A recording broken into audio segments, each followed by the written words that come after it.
a listen-only mode. My name is Dustin, and I will be your conference coordinator today. If you experience issues with the webcast slides refreshing or there appears to be delays in the slide advancement, please hit F5 on your keyboard to refresh. As a reminder, this conference is being recorded. I would now like to turn the program over to your host for today's conference, Blair Shore, Head of Investor Relations. Please proceed. Thanks, Dustin. Welcome to GE Aerospace's third quarter 2025 earnings call. I'm joined by Chairman and CEO Larry Culp and CFO Rahul Ghai. Many of the statements we're making are forward-looking and based on our best view of the world and our businesses as we see them today. As described in our SEC filings and website, those elements may change as the world changes. Additionally, Larry and Rahul, consistent with prior quarters, will speak to total company and corporate financial results and guidance on a non-GAAP basis. Now, over to Larry. Blair, thank you, and good morning, everyone.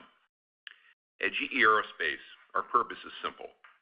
We invent the future of flight, lift people up, and bring them home safely. Every moment, nearly 1 million people are flying with our technology under wing, an incredible responsibility that we take seriously. Flight Deck, our proprietary lean operating model, is how we turn strategy into results, and our exceptional third quarter and year-to-date results demonstrate Flight Deck in action. We're making meaningful progress to accelerate delivery of our services and products to meet robust customer demand. And our commitment to ongoing investments in LEAP durability and the future of flight is centered on delivering value to our customers. Guided by our purpose, our team is energized every day to define flight for today, tomorrow, and the future. Let's take a closer look at our third quarter performance. Orders were up 2% with solid growth in commercial services, partially offset by the timing of equipment orders in commercial equipment and defense. Year-to-date, orders are up 13%, with services up 31%. In the third quarter, revenue grew 26%, and profit was $2.3 billion, also up 26%, driven by strong deliveries across aftermarket, OE, and defense. This supported 44% growth in EPS to $1.66 and over 130% free cash flow conversion. In commercial engines and services, or CES, we're servicing and growing the industry's most extensive commercial installed base. Services demand remains robust with orders up 32% and services revenue up 28%, as improved material availability helped fulfill customer demand, driving total CES operating profit growth of 35% year-on-year. In defense and propulsion technologies, or DPT, we're improving delivery of our leading platforms while developing mission-critical technology. We delivered very solid results with higher output supporting revenue growth of 26%, with profit up 75%. Given our year-to-date results combined with our fourth quarter expectations, we're raising our full-year guidance across the board. I want to thank our team and our supplier partners for delivering for our customers and for another quarter of strong performance. Shifting to slide 5, we continue to experience significant demand for our services and products, and we're encouraged by how Flight Deck is taking hold across the supply chain to deliver on our roughly $175 billion backlog. Much of this improvement is due to the progress within our technology and operations team, bringing together our safety, quality, engineering, supply chain, and manufacturing teams to hardwire problem solving, resulting in an improved delivery for our customers. Our team is working better cross-functionally to deliver improved outcomes and, in turn, accelerating the same type of collaboration with our supply base. For example, this quarter we partnered with a critical supplier to address several key constraints utilizing Flight Deck tools, such as problem solving, 5Fs, and standard work. This resulted in the supplier improving first-time yields meaningfully and in turn delivering a more than 2x increase in their output. Our priority suppliers also continue to improve shipments against their targets, shipping more than 95% of committed volume for the third consecutive quarter. Greater stability enables us to meet our commitments. As a result of these actions, material input from our priority suppliers continues to grow, up 35% year over year and up high single digits sequentially. And we continue to advance on our durability roadmap, with our next iteration of the LEAP 1A HPT blade now in production, and that will further enhance output. As you can see, operational momentum is building, leading to significant growth. CES services revenue was up 28%, with internal shop visit revenue up 33%, and spare parts revenue up more than 25% year over year. Total engine deliveries were up 41% year over year and 18% sequentially. Commercial units were up 33%, including record LEAP deliveries, up 40% year over year in the third quarter. Year to date, commercial units are up 19%, with LEAP up 21%. Based on this progress, we now expect to grow LEAP deliveries more than 20% for the full year, up from our prior outlook of 15 to 20%. Defense units were up 83% year over year, marking the second consecutive quarter of defense output exceeding 80% growth.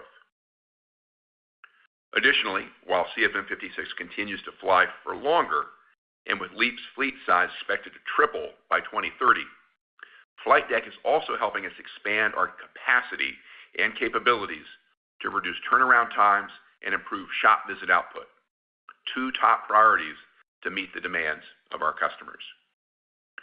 For example, we've made progress with LEAP turnaround time at our Malaysia MRO shop. Our team there improved flow and delivered a 30% reduction in engine disassembly time. As a result of actions like these, total LEAP internal shop visit output grew by more than 30% in the third quarter. We're also investing in incremental capacity to support our customers' growing fleets. This quarter, our Zios MRO facility in Poland completed its first LEAP shop visits. And our LEAP third-party MRO network also continues to grow rapidly, with external shop visits up roughly twofold. In addition, we collaborated with our leasing partner for LEAP to reduce the time it takes to redeploy spare engines between customers, resulting in improved spare engine availability. We're also investing nearly $1 billion in our supply chain to expand capacity, and we're counting on our suppliers to also make like investments to support the growth ahead. While this is progress, we know there's much more work to do to improve LEAP turnaround times to meet customer expectations.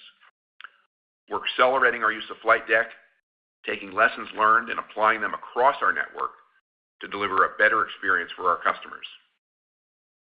This quarter clearly marked another step forward, with year-to-date commercial services revenue and total engine deliveries both up 25%.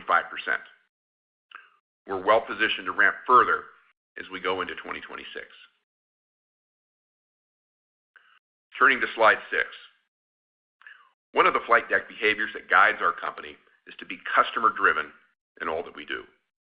Earlier this month at our GE Aerospace Research Center, we had the opportunity to share how our experience across 2.3 billion flight hours and our roughly $3 billion of annual R&D investment is enabling continuous improvement in our field performance. For reference, we've posted these materials on our investor relations website, and I encourage you to take a look. We're applying insights from our experience and investments to improve reliability and durability of our products, as time on wing remains critical for our customers. For example, the lessons learned from 15 years of enhancing the GE NX durability over 2x are being applied to LEAP to achieve the same level of improvement.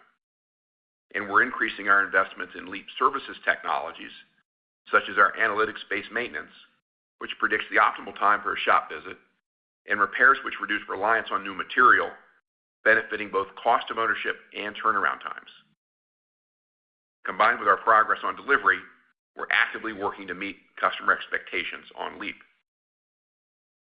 We're also applying similar lessons from GEnx and LEAP durability to our next generation of engines. We just launched our second dust test on the 9X, which will continue to mature the design pre-entry into service. This builds upon over 30,000 cycles of testing, including 9,000 endurance cycles, which will make the 9X the most tested engine in our history. Earlier this month, we began similar dust testing on next generation HPT blades for our RISE compact core development. This marks the earliest we've ever started this type of testing in development. While we're investing in compact core to mature RISE technologies, there could be applications of these learnings for today's fleet as well. We recently announced the first ever chief mechanic and architect for our open fan technology, making durability a top priority in engine design with an uncompromising commitment to safety. Our focus on delivering for our customers across current and future platforms is driving success in the marketplace. And a couple of key wins this quarter of note: Korean Air announced the largest fleet commitment in its history with 103 Boeing aircraft powered by GEnx, GE9X, and LEAP-1B engines, plus long-term services. We also secured a commitment from Cathay Pacific for GE9X engines to power 14 additional 777-9s, bringing their total commitment to 35 777X's aircraft powered by our GE9X. These wins build upon our solid backlog, and we're sold out, in effect, both on LEAP and GEnx through the rest of this decade. Stepping back, we know our customers are counting on us to deliver reliability, predictability, time on wing, and at the right cost of ownership. With Flight Deck, we're making daily progress to meet those objectives, supporting their and our growth. Rahul, over to you. Larry, thank you, and good morning, everyone. GE Aerospace delivered another strong quarter, marked by robust services growth and an improvement in engine deliveries, driving substantial earnings and free cash flow. Revenue was $11.3 billion, up 26%, with both segments growing over 25%. Operating profit was $2.3 billion, up 26%. Services volume, price, and productivity were partially offset by OE growth, investments, and higher corporate cost. Operating margins were flat at 20.3%, with margin expansion in both segments offset by corporate cost timing. Adjusted EPS was $1.66, up 44% from increased operating profit, a lower tax rate, and a reduced share count. Free cash flow was $2.4 billion, up 30% from higher earnings with over 130% conversion. Working capital and AD&A combined increased by roughly $300 million from increased inventory. Cash flow from long-term service agreements continued to be favorable, and days sales outstanding declined 3 days year over year. Year to date, revenue is up 21%, and operating profit is up more than $1.5 billion from 25% growth in commercial services. We have delivered $5.9 billion of free cash flow, up nearly $1.3 billion year over year at 115% of net income. Given the momentum during the first 9 months, we are poised to deliver another solid year. Going deeper into the drivers of 44% year-over-year EPS growth. Increase in operating profit drove nearly 35 cents or 70% of the improvement in EPS, with increased segment profit in CES and DPT partially offset by higher corporate and other costs of roughly $300 million. The increase in corporate was primarily from timing of reserves for environmental, health, and safety expenses. Eliminations were roughly $140 million, up about $30 million year over year. Additionally, our tax rate declined from approximately 20% to 15% from benefits of long-term planning projects and timing of favorable audit settlements, improving EPS by 10 cents. Impact from stock buyback actions and reduction in interest expense also contributed to EPS growth. Taking a closer look at our businesses, starting with CES in the quarter, orders were up 5%, with services up 32% and equipment down 42% due to timing of some wide-body and regional orders shifting from 3Q to 4Q. Revenue was 27%, and with services up 28%. Internal shop visit revenue grew 33% from higher volume, wide-body work scopes, and price. Spare parts sales were up over 25% as improved material availability supported increased output. Equipment revenue grew 22%, with engine deliveries up 33%, including LEAP up 40%. This more than offset a sequential and a year-over-year decline in spare engine ratio. Life of program, the spare engine ratio for LEAP remains in low double digits. Profit was $2.4 billion, up 35%.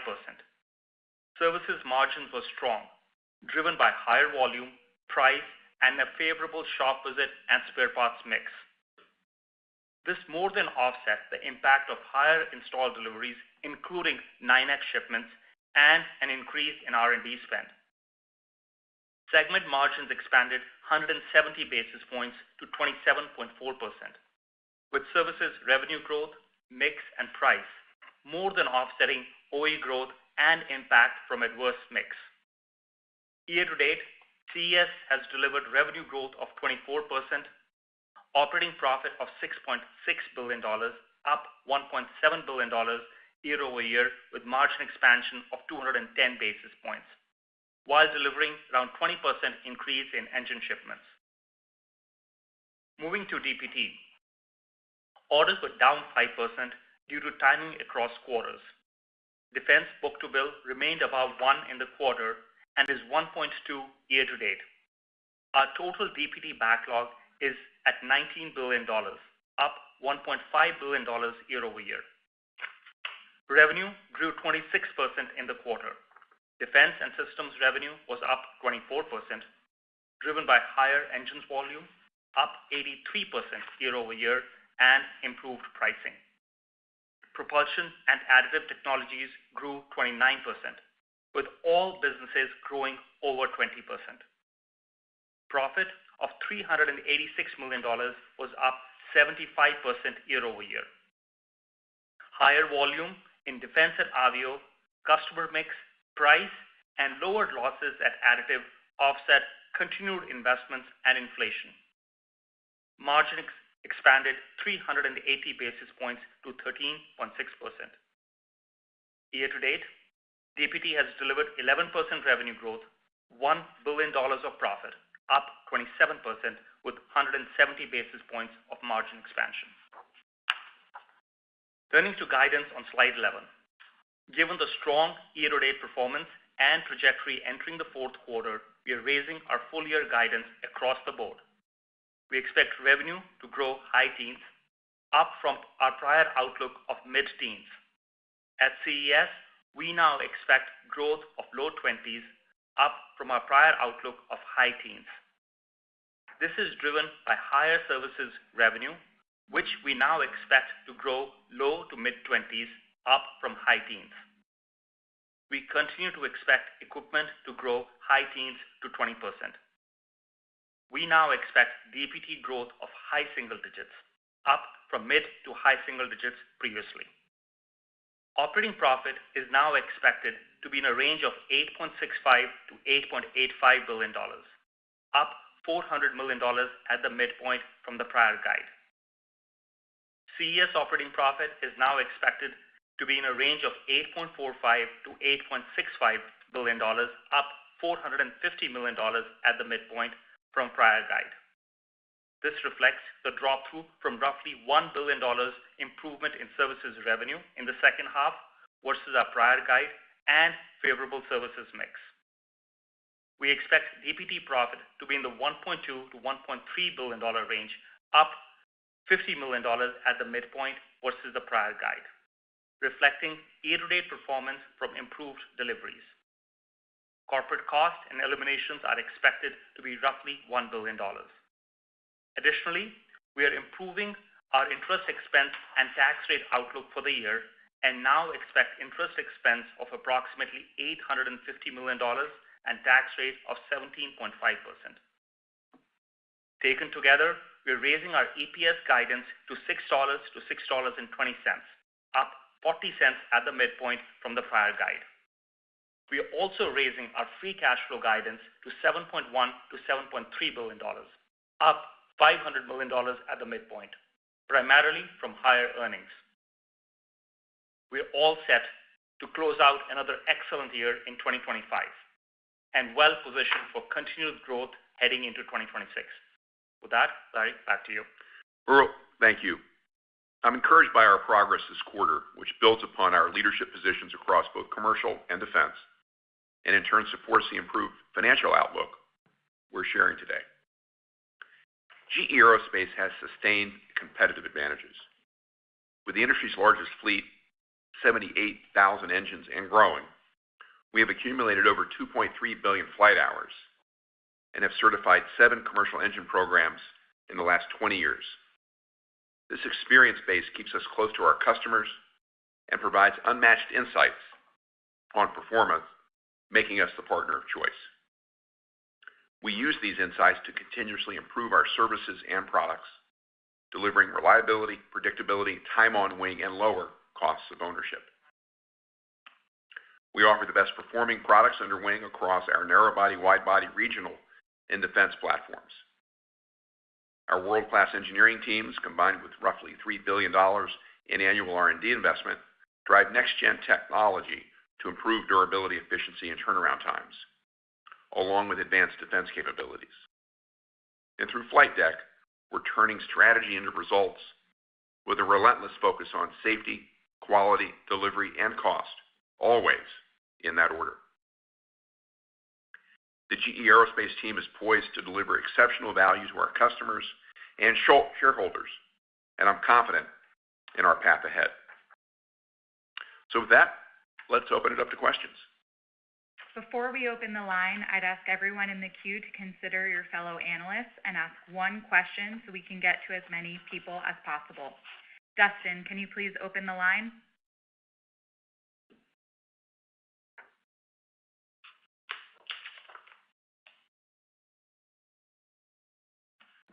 Ladies and gentlemen, if you wish to ask a question, please press star 1 on your telephone. If you wish to withdraw your question or your question has already been answered, please press star 1. Our first question comes from the line of Sheila Kahyaoglu from Jefferies. Please proceed. Good morning. Good morning, Larry. Good morning, Sheila. Thank you. Maybe if we could peel back the layers behind the services outperformance, up 25% year to date, which is pretty phenomenal, and on a dollar basis, up $750 million sequentially, Q3 versus Q2. So how much of that is pure volume unlock through Flight Deck and the supply chain versus tariff price surcharges or any other factors that you would say play into it, and why the step down sequentially in Q4? Yeah. Sheila, let me start. So, we agree with you. We had a really strong quarter on services. We were expecting high teens growth for the year, and year-to-date results, we are at about 25%. So now we've raised the outlook for the year to be low to mid-20s growth. And the improved outlook is both in our shop visit revenue and in the spare parts. So a lot of that from the strength that we observed in the third quarter. So if I start with the shop visits, we've had year-to-date growth of, call it 22%. And what's driving that, as you hinted at, is improved material availability is driving higher volume. So that's a big piece of that. But along with that, the work scopes continue to increase, so that's helping as well. And the demand environment just continues to be strong. I mean, year-to-date, our inductions have outpaced output, even with the results that we have delivered. And this improvement in output is especially visible in LEAP, that is up 30% year-to-date, and part of that is the incremental capacity that we've set up for LEAP. On the spare parts, the year-to-date results have been equally strong, growth of more than 25%. Orders have remained strong, as Larry mentioned, our services orders growth of greater than 30% year-to-date. But the improved material availability is now helping us, achieve those orders and execute on the demand that we are seeing. And as we look at the fourth quarter, our backlog still remains strong. 90% of the spare parts that we need to ship in the fourth quarter are in the backlog, which is 15 points higher than where we have been historically. So really strong external LEAP shop visits up 2x is helping. Mid-single digit growth in total worldwide shop visits and CFM56 is helping. So all that. So, again, as we look at that, it set us up for really well, not only for 25, but also for 26. Now, as we think about the fourth quarter, we typically have a seasonal step down in our third quarter to fourth quarter revenue, largely driven by spare parts, because we don't expect the same level of improvement on material availability, a little bit of seasonality in demand. So, but still, if you step back and look at the full year, really strong year, and versus where we were in July, more than $1 billion of revenue increase in the services revenue, and that's a large part responsible for the incremental $450 million of guidance raise on profit for CES.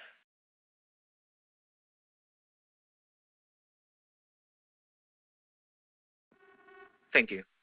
The next question comes from the line of Doug Harned from Bernstein. Please proceed. Yes, good morning. Thank you. Morning, Doug. Morning, Doug. Excuse me. You've been talking about the improvement in margin, the margin outlook for LEAP on the services side to get up to sort of services overall margins once you get out to 2028. Now that's a strong trajectory, but could you talk about how you have what gives you confidence in that? Because you're still in the very early days of PRSVs, and I would expect really understanding what the cost is, for full shop visits. So how do you think about that 2028 LEAP services margin, and how does price and cost factor in? Doug, I would say that the roadmap to 2028 with respect to LEAP really is something that we're looking to manage every day. Really a combination of the field performance that you spoke to, and frankly what we're doing in our own operations with flight deck to make sure we not only have the material availability, the improvements of which you see here in the third quarter financial results, but also in the underlying operational data points that Rahul just mentioned a moment ago.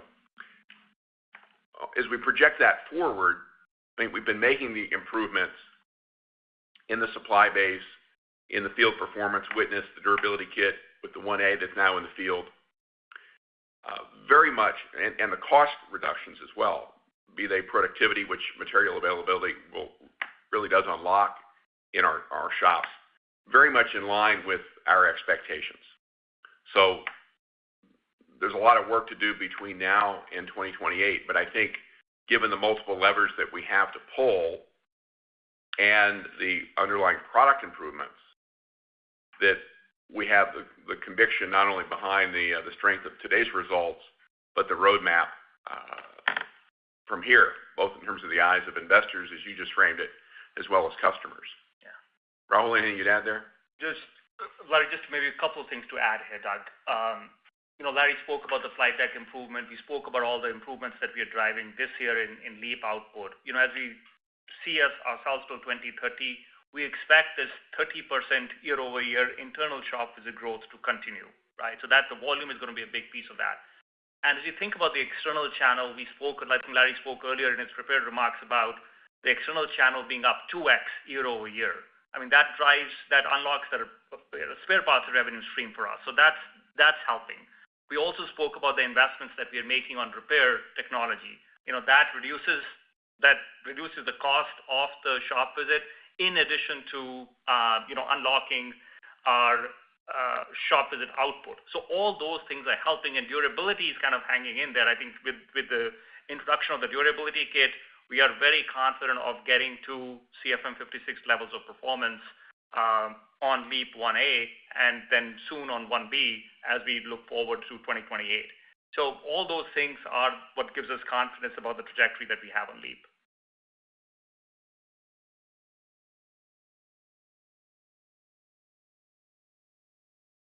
Thank you.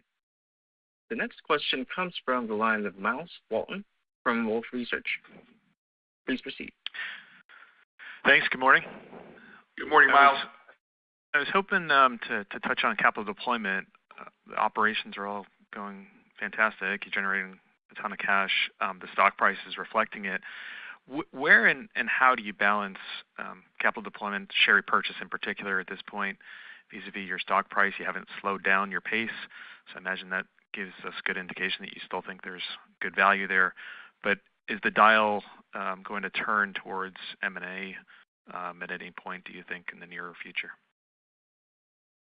Miles, I would say that the capital allocation approach that we and the board have taken since the spin is very much intact, and I don't really see that changing materially anytime soon. Right? We've talked about what we've described as a balanced approach. First and foremost, making sure we're reinvesting in the business to drive the technology improvements we've talked about here already on this call, which you know well, and the footprint required to support the growth. Of course, we are going to return capital to shareholders and reserve some when those M&A opportunities, large or small, come along that make sense. We're proud of the fact that we've increased our shareholder returns since the spin up, 4x. And as we said back in the summertime, we've increased our return of cash to shareholders to $24 billion in the 24 to 26 period, which is, I think, up 20% from where we were at the spin. So from an M&A perspective, we want to make sure we're looking at anything and everything that might make sense in the neighborhood. But investors should continue to see from us a disciplined approach where we really look to strategic fit, then operational value add, and in turn, financial returns. So your question, I think, recognizes the tremendous capacity that we have. But again, organic reinvestment, return of capital to shareholders will be the first two priorities. But that gives us still, I think, ample room, given the cash flow projections that we have here, to look at things that fortify our existing positions. You saw here in the quarter something that we're really excited about, our $300 million investment in Beta Technologies, a company that some people are well aware of, others maybe not so much. But we really like the team, we like the underlying technology, and our collaboration to co-develop a hybrid electric turbo generator, we think will yield benefit to both of us, both in defense applications and ultimately in the commercial space.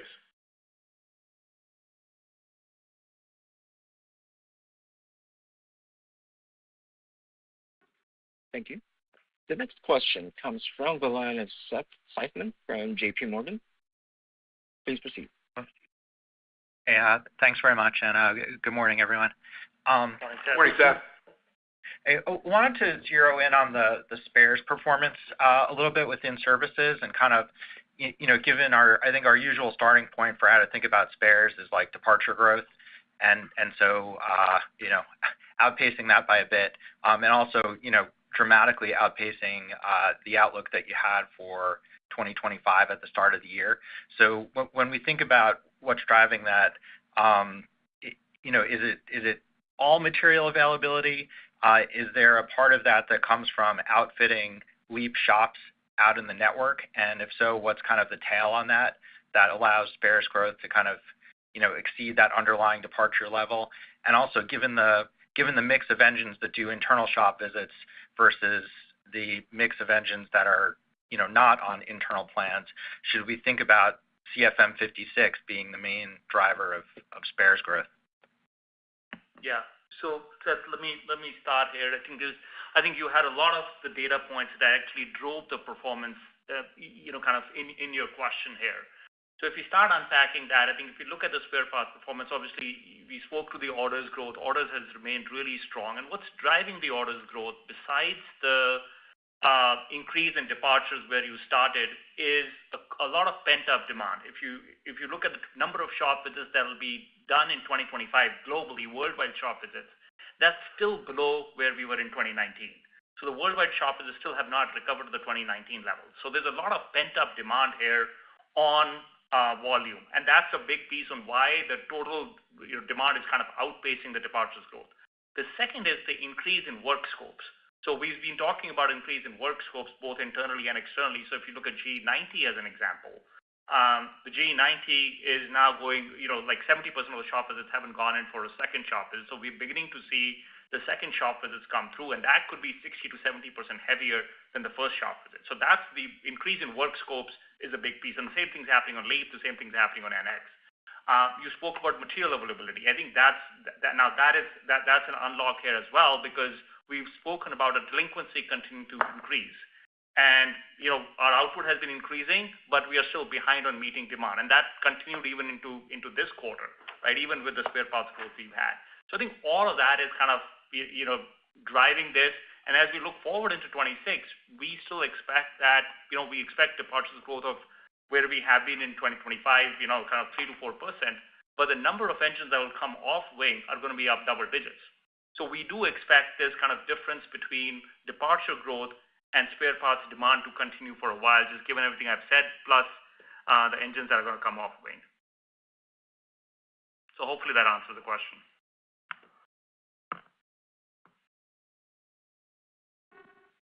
Thank you. The next question comes from the line of Scott Deuschle from Deutsche Bank. The line's open. Hey, good morning. Good morning, Scott.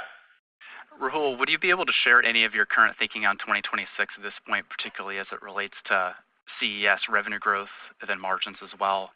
But also, I guess, just more broadly on anything you think is important for us to keep in mind as we sharpen the pencil on 2026.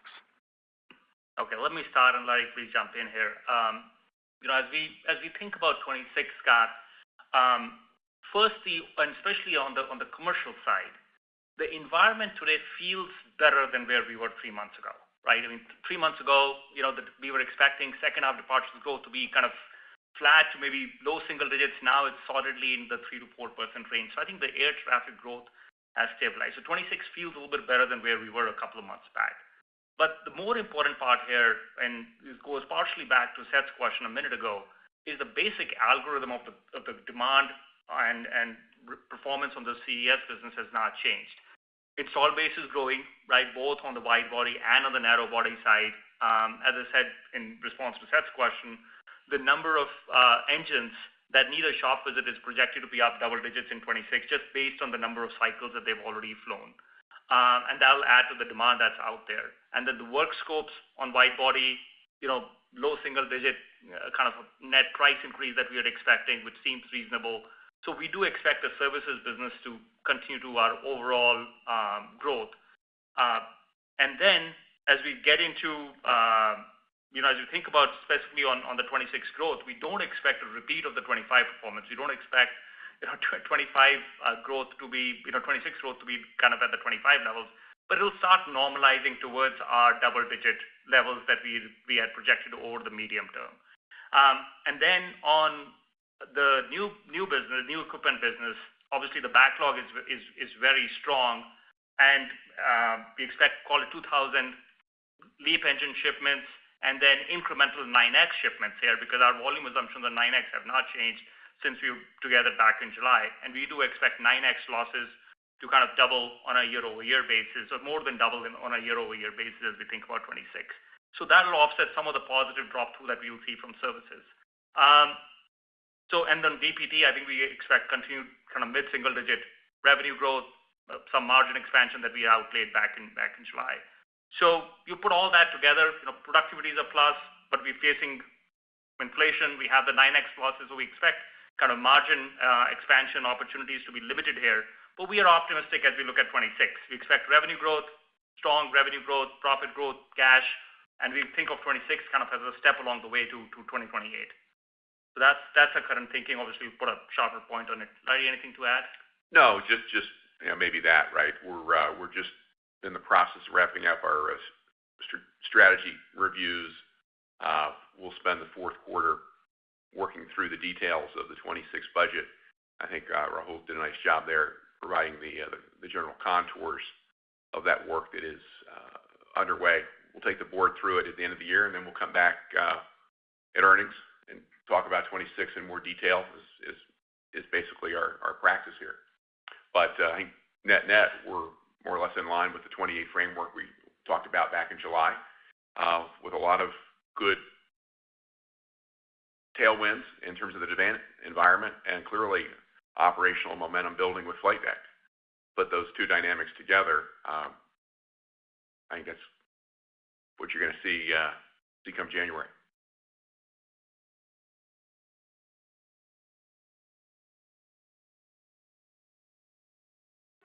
Thank you. The next question comes from the line of Ronald Epstein from Bank of America. Please go ahead. Yeah, hey, good morning, everyone. Good morning, Ron. Maybe just changing gears a little bit. You called out the work you all are doing on the hybrid electric turbo generator and implications that might have for defense. And your defense business grew quite well during the quarter and also last quarter. Can you speak to maybe, can we pull back and get some detail on kind of what you all are doing in defense and maybe what, from an R&D perspective, and then maybe more importantly, and this is really a question you'd ask the other way around, but what lessons have you all learned in commercial, given the size of the fleet and all the experience you have with commercial engines that you can then apply in the defense world, where most other defense contractors just don't have that experience base?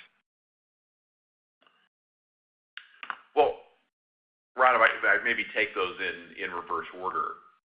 A lot of the work that you see, or a lot of the work that we've referenced vis-a-vis supply chain with our team at Flight Deck, courses through the results, both on the commercial side and on the defense side.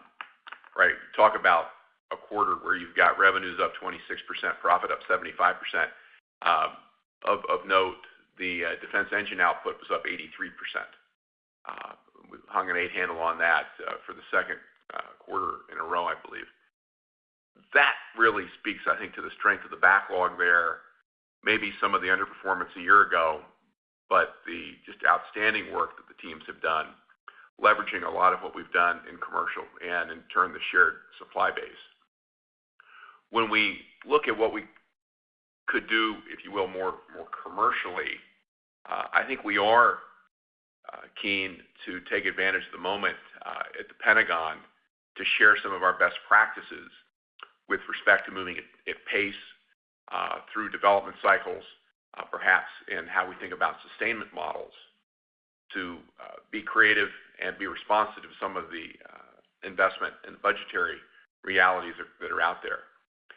Ron, you know well that the investment that we've seen, that we've put into the business, both government funded and our own, has been concentrated on next-gen platforms, be they 6th-gen propulsion in conjunction with the NGAP program with an eye toward both the opportunities with the Air Force and the Navy, but everything that we're doing to upgrade the Apaches and the Blackhawks with the ITAP, the T901 engine.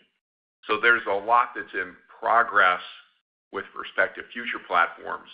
I think some real opportunities not only to fulfill this incredible backlog that we have in defense, but at the same time, rethink some of the business models, either internal to our customers or in collaboration with them. But here and now, making sure that we are reducing the delinquency, servicing the backlog, as Rahul mentioned a moment ago. And fortunately, the good work that's driving the results on the commercial side are helping us out a great deal on the defense side as well.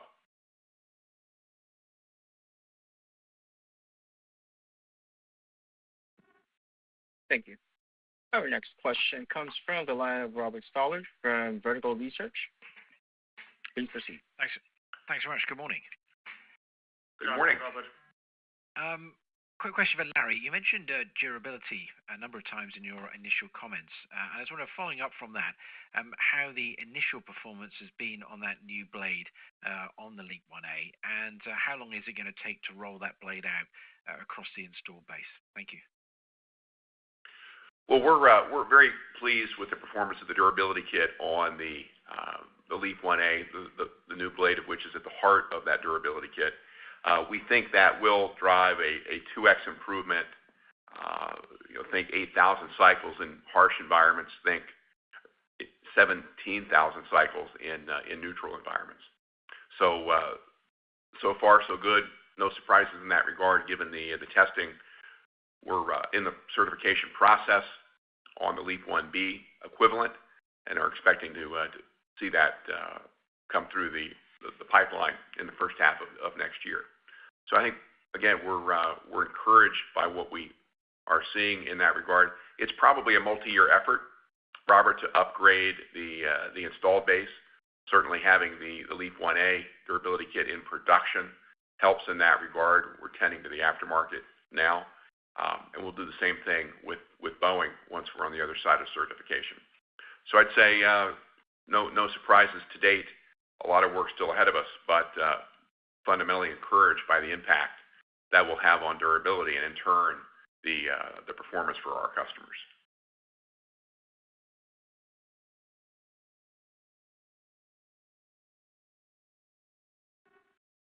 Thank you.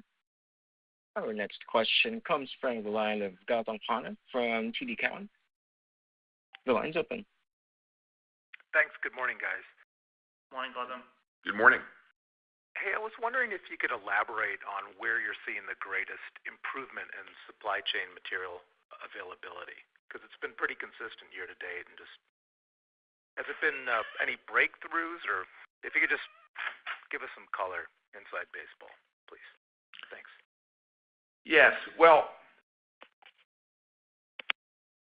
it's hard to say that we have seen a breakthrough. I really think it is the cumulative, the compounding effect of all the good work that's been underway with intensity and urgency over the last 18 plus months, particularly with the supply base. If you segment where we're seeing that improvement, wide body versus narrow body, legacy platforms versus new platforms, large suppliers that you would know by name, some on the call may own, versus smaller companies you may have never heard of, I can't pull any major theme out because we depend on all of them. And this has been a universal challenge as the airframers have been ramping, the aftermarket, given airline demand, doing the same, and again, a third stream in the form of defense demand, pulling on us and our supply chain. I think the common denominator is where we've been able to go in around these priority suppliers, which are either current constraints or anticipated bottlenecks, and really getting out on the factory floor, staring down a problem on a machine, an assembly line, whether it be throughput, whether it be yields, what have you, and really driving deep problem solving that's truly collaborative. Our best engineers with our suppliers' best engineers, not trying to negotiate there on the factory floor, but to identify the problem, contain it in the short term, and put it in permanent corrective action going forward.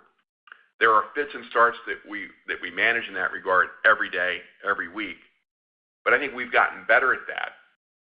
And going forward, we want to be not just excellent in that near-term problem solving, but we want to make sure we're investing time and talent in getting out ahead of those sorts of issues, both in the medium and long term.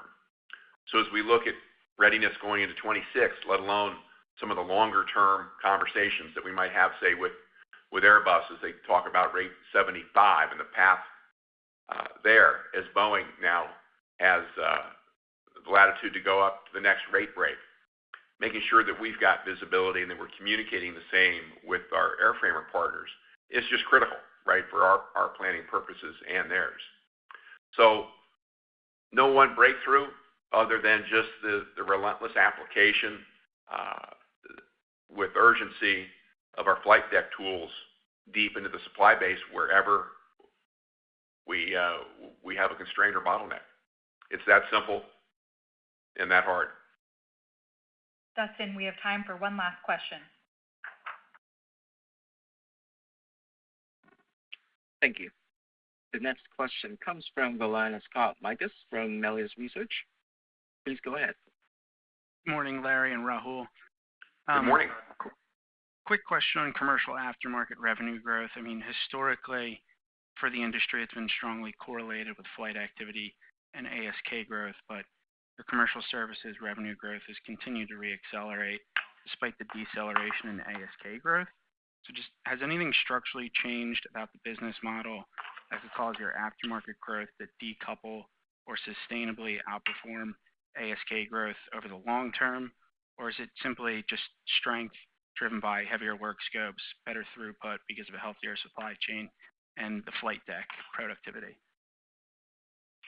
Yeah, Scott, so I think Seth had a similar question earlier in the call. So I think some of the things that I said earlier, I'll kind of touch upon.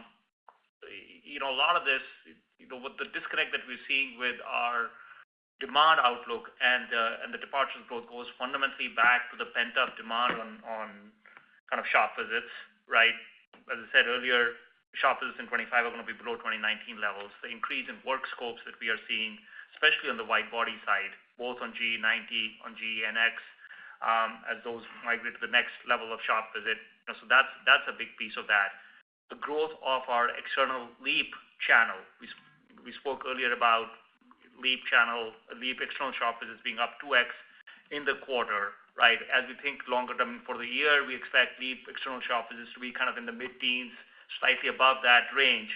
And as we project that to 2030, we expect that to be 30%, right? So that will drive a huge amount of spare parts growth, as not only do the LEAP shop visits ramp, but also the participation of the external channel grows. And then, you combine that with a little bit of price increase that we drive every year. So I think those are the fundamental reasons why we are seeing this increase in demand. It's pent-up demand, work scopes, and then growth of the external channel. Larry, any final comments? Blair, thank you.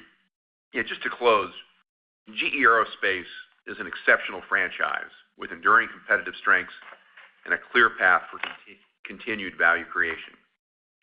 Our updated outlook today reflects growing confidence in that trajectory as we deliver for our customers, our shareholders, and the flying public. We appreciate your time this morning and your interest in GE Aerospace.